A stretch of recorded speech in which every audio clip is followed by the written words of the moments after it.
لوگ کہتے ہیں جی میلاد کہاں لکھا؟ میں نے کہا حضور نے میلاد سارے نبیوں کا تذکرہ سننے کے بعد پھر حضور نے اپنی شان خود بیان فرمائی، تو کوئی جانور بھی خوش ہوئے۔ میں تو حیران ہوتا ہوں کہ لوگ میلاد شریف کے مہینے میں آ کر لوگوں کو دلیلیں مانگتے ہیں۔ میں نے کہا بے وقوف، حضور کی تشریف آوری پر تو جانور بھی خوش ہو گئے، پرندے بھی خوش ہو گئے، دریا بھی خوش ہو گئے، آگ بھی خوشی میں آ کر اس نے پانی کی شکل اختیار کی ہو گئی نا، پانی کا کام ہے ٹھنڈا ہونا۔ ہاں تو پانی کے اندر آگ کی خاصیت پیدا ہو گئی اور آگ کے اندر پانی کی خاصیت پیدا ہو گئی۔ پتہ نہیں تو کیسا مسلمان ہے کہ تو اس پر بھی دلیلیں مانگتا ہے۔ حضور خود نبیوں کا تذکرہ سننے کے بعد حضور نے فرمایا ہاں باتیں ایسی ہی ہے، لیکن الا وانا حبیب اللہ ولا فخرہ، میں اللہ کا محبوب ہوں، انا اول شافع وانا اول مشفع یوم القیامہ۔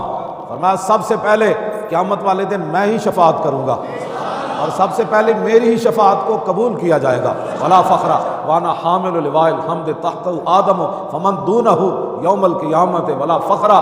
فرمایا جانتے ہو لواء الحمد اس دن میرے ہاتھ کے اندر ہوگا۔ فرمایا لواء الحمد میرے ہاتھ میں ہوگا اور اس جھنڈے کے نیچے جناب آدم سے لے کر جناب عیسیٰ تک سارے انبیاء بھی اس جھنڈے کے نیچے ہوں۔ میں جانتے ہو سب سے پہلے جنت کا دروازہ میں کھٹکھٹاؤں گا، سب سے پہلے جنت کا دروازہ میں کھٹکھٹاؤں گا۔ عجیب بات ہے، حضور نے فرمایا فیفتح اللہ لی فیدخلنیہا معی فقراء المؤمنین۔ حضور نے فرمایا جب رب العالمین اپنے دست قدرت سے دروازہ کھولے گا نا اور پھر خود ہی فرمائے گا میرے حبیب یہ آپ کے لیے بنی ہے، تشریف لائیے۔